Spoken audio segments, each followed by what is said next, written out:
There has been a question that I've been asking myself a lot as of late. What is society's biggest problem? At first I thought about problems like world hunger. But world hunger is low-key kinda light. Like it's really no biggie. How are they hungry? Just eat some food. And a lot of people say stuff about climate change being a big problem. Man, is that even a real thing? And so many people talk about racism.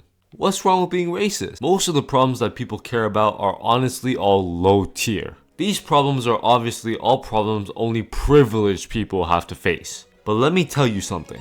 I'm from the slums. I grew up every day suffering, facing problems that half the population will never have to worry about. Urinals. Urinals are the biggest problem in society.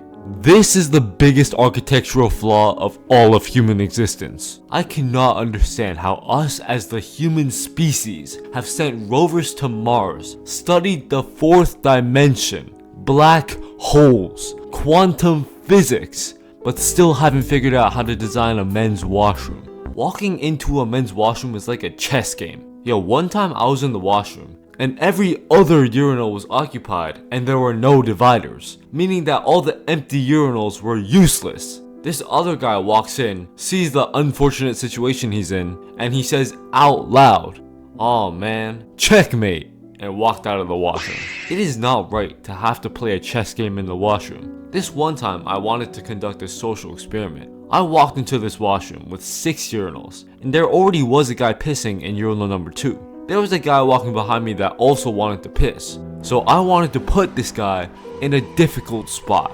Now normally I would go in urinal 6 and the guy behind me would go in urinal 4 so that no one got to piss directly beside someone else. But I walked up with a devious smirk on my face and went in urinal number 5. If this was a chess game, this would be considered a brilliant move.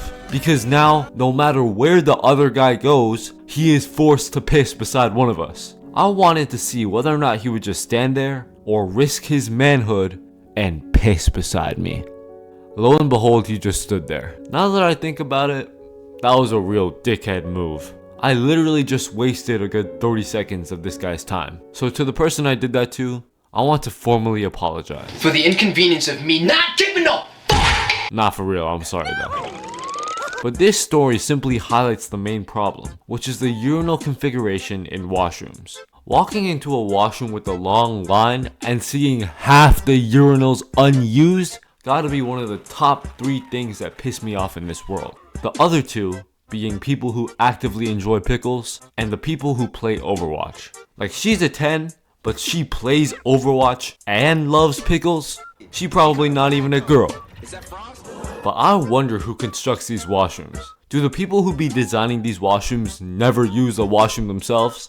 I'ma find all the public washroom designers that didn't put dividers in there and make sure to politely let them know of their mistake. Like I would rather just get rid of the urinals in the middle.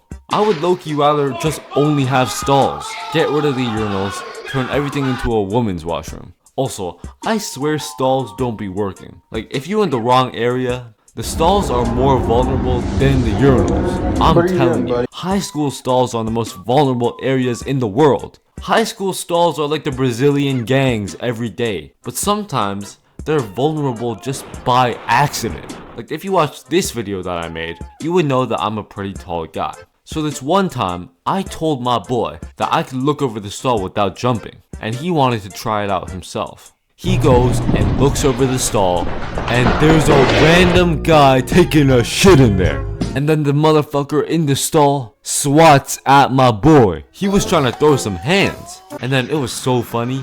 He came out of the stall and was like, "What the hell, man?" And just walked out of there. That gotta have been one of the most goofy encounters I've ever had. The funny thing is, that guy thought it was me who looked over the stall. Bro was angry, but he dipped because he was like a foot shorter than the both of us. And he low-key looked a little special. But honestly, I feel kinda bad for the guy. Because it wasn't his fault that he got caught lacking. It was the government's fault for not giving the school enough funding to design some proper washrooms. And that's why I will be running for president and fixing this whole ordeal up. I will make sure that you will be able to piss and shit in public washrooms with peace of mind. This will be the main problem in society that I will solve, because as mentioned before, other insignificant problems like inflation and climate change ain't no one care about. I will work for the people, so you should vote for me, or at least just subscribe.